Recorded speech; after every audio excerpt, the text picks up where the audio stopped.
Can you speak to, I mean, talk to us a little bit about this, how important the space program is to the Space Coast, and if you see any bright future on the horizon for the Space Coast? Well, first of all, the importance of space to the Space Coast, first and foremost, is to the security of everyone there like it is everyone else in this country. When I talk to groups, a couple weeks ago I was in Miami, talked to 154 bankers. Before that I talked to a group of 80 supporters of Florida House up here, all people from Florida.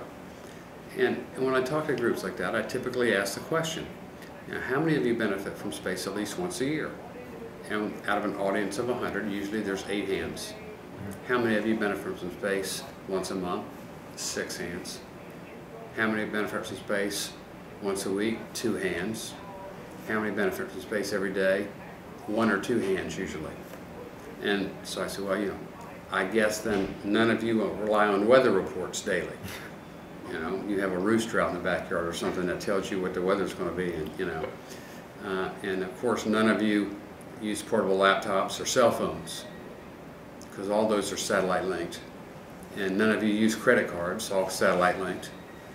And for the wise guy that says I pay cash, well, you won't be able to make a bank withdrawal if it wasn't for satellite linked communications. Even the cash withdrawals are all satellite linked. Everything in our technological age is satellite linked. Mostly by, I think, 34 to 36 satellites that make all that possible. Take 6 of those satellites out of commission, and none of those things work. None of them work. So,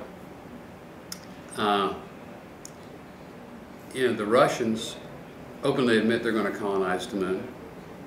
The Chinese openly admit they're going to colonize the moon. Newt Gingrich. Newt Gingrich talked about colonizing the moon, and Romney made fun of him, and Paul made fun of him. At least Ron Paul mentioned that it is a matter of national security, but they said send all politicians to the moon, you know. And you know, the day after that statement that you mentioned, when Gingrich made that statement, the next day they had to turn on the Raptor rockets to jettison engines of the space station and move the International Space Station. You know why? To avoid space debris. Well, where did that space debris come from? We let our satellites burn up on re-entry. The Chinese had an 8,000-pound satellite that they used for target practice. They blew it to smithereens with a laser or something, and so there's thousands of particles of space debris in danger of our space station. And, you know, we're on a trajectory to impact our space station. But the question that begs for an answer is, why would the Chinese blow up their own satellite? Why wouldn't they just let it burn up on re-entry? When did they blow it up? Taking target practice? When? I mean, check. Oh, I think it's been several years ago now they blew it up. But you know, it's sending a signal to us of what their capabilities are, and sending a statement to the rest of the world of what their capabilities are, and literally it's practice. And today, in today's paper, is an AP article that someone sent me, that now I guess our federal government is actually verbalizing the threat that China has over us in space.